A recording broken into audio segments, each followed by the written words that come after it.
Well, hello. Nice to see you again. You see, we've got dog out. I unleashed her. This is an area park called the Timbers. Of course, you know that I'm a big fan of early morning walks and hikes, and so there really isn't anyone around. And I, of course, want to be always polite and courteous to anyone else that's out there, especially with the dogs. After a little bit, though, onto a trail. She's a good dog. I'll let her off.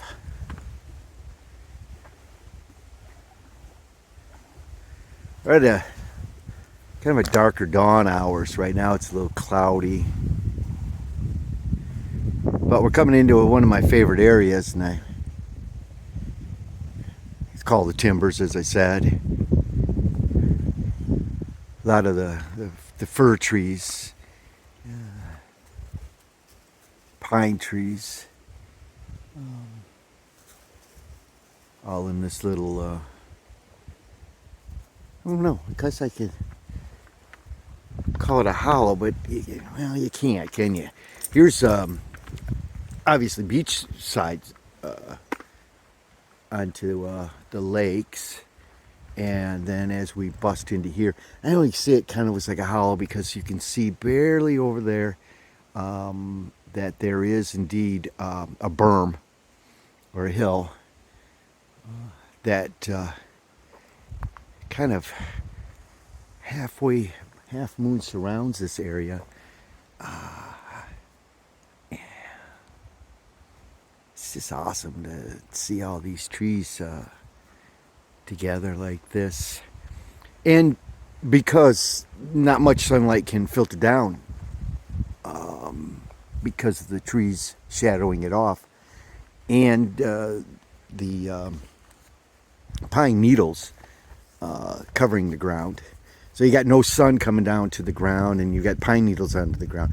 Pine needles has a high elasticity, and a lot of it changes the pH, the balance of the ground, and a lot of plants can't survive in that kind of acid acidic conditions, and so you have this this effect of having a kind of a magical, I love it, effect. This is it's one of my favorite places. I think it is the dogs too. Yeah, every place is her favorite. I think about it, every place is mine too.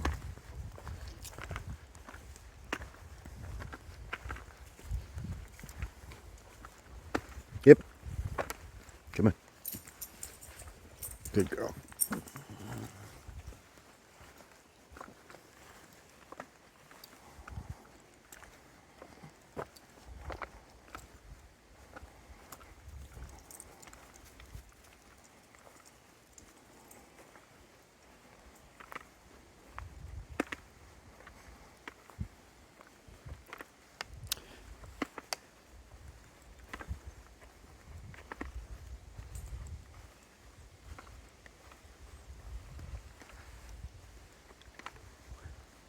We was out walking the other day, a little more hillier country.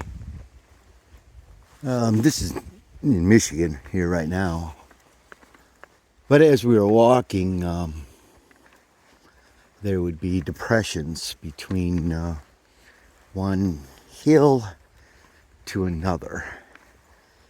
And we'll probably come across some again. I'll bring it up. But I call them a hollow. And wonder what you guys call those. They're basically, I think of them as being down a hill, but the hollow is actually like the bottom area. It's not as wide as a valley. I mean, it's smaller, and it's like a hollow. It's surrounded by hills. It's also kind of a hard discussion to have for me, having been around a few different places. The wordings of the land the lay of the land, the geography of the land, and the words that we get are like a hollow.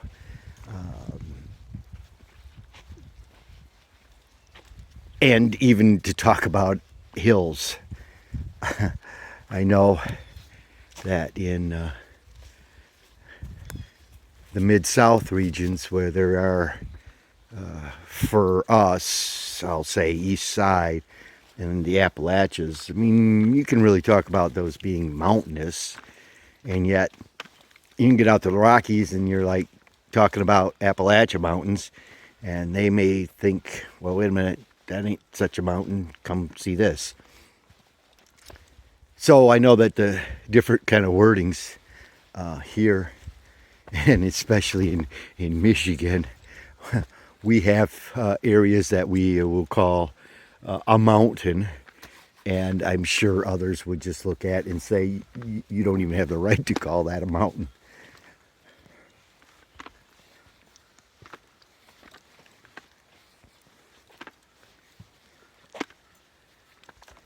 Think about that kind of stuff. Words, definitions, and meanings can be quite far apart from one country to another, one politician to another, one religion from another.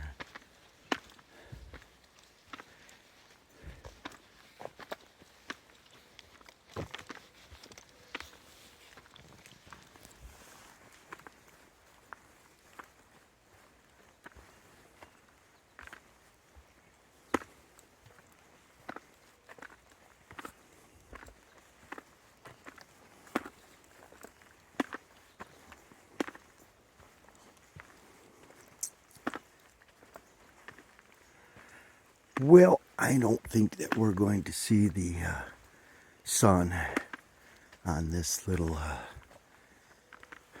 part of the walk. I believe we're going to have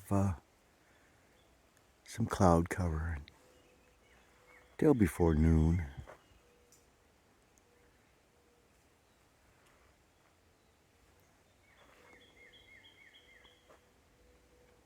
That sound, I believe, is a robin. Comment if you think I've got that incorrect. Robin's a pretty popular bird up in here. The robin redbreast, who really do indeed come into Michigan in the spring weather. They're for the most part ground feeding, bug feeding, and worm feeding. So as soon as the worms come up and out, as the snow melts, saturating the ground, and of course the warmth, those worms will come to the surface, and it just isn't uncommon at all to see the robins together. Those small flocks that I'm familiar with, maybe no more than 5 or 6, and they'll hunt across the lawns for the worms and upset the dog. Since they're a ground bird, and she will get it in her head to chase after them. And of course, I let her do it in the safe places. You know, I'm always conscious of my not putting her in danger or anybody else. But one of the things that a robin does is when it flies off, it doesn't fly up, like up into the trees or up into the air. It usually only goes up about maybe a foot or 2 feet off the ground and then flies level along the ground, which makes dogs crazy because they think they got a chance to catch them. And my dog, sometimes she'll lose her senses, and if I'm in the city on a walk, that means she's on a leash, and then there's going to be that leash tug.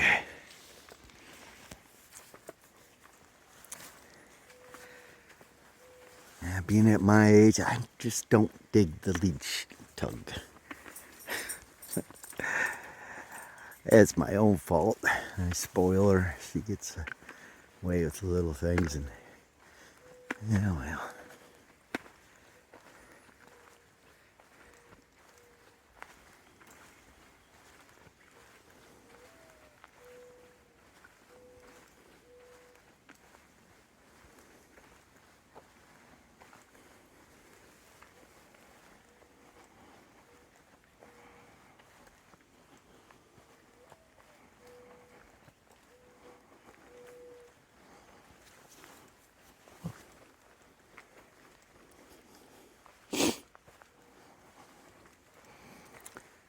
Any of you who have been on a walk with me before have heard me point out that sound. I do believe that's being picked up right here, that melodious woo sound of the loons. Incredible bird, waterfowl. Spends most all of its life on the water. Very seldom, only as necessary, you'll see them on the fly. Wow, they're really calling to each other. My understanding is much, and please comment if I got this wrong in any way. Amateurish understanding, loons mate every year, but they'll pick up a different partner every year. The saddest thing for me about the loons is that they may have anywhere 8 to 6 chicks. Bad news is they're swimming out onto the water when they're ready with their parents, and many of them are lost to fish, yes, pike and bass, and of course all the other possibilities out there that are unfortunately always out to kill them. So survival rate is very low on loons, and they're very protective, and people of any know around lakes that have loons, very protective of that creature, as we should be with all of our animals that God has given us dominion over. I always think of that as not being dominion over, but we need to look out for. Wow, that loons are really calling. The other thing about the loons is super cool. You're really going to have to spend some time around them.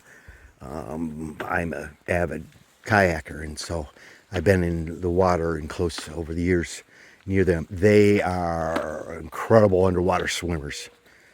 They will, from sitting at the surface, take a dive down into the water, and if it's not 50 feet, 40 feet, they will swim under the water. Of course, they're looking for fish, the minnows and the other small fishes that are in there. But they really can hold their breath, and they really can get some distances. I've had them next to me and have them drop down and then be just amazed at how far away they have resurfaced from me.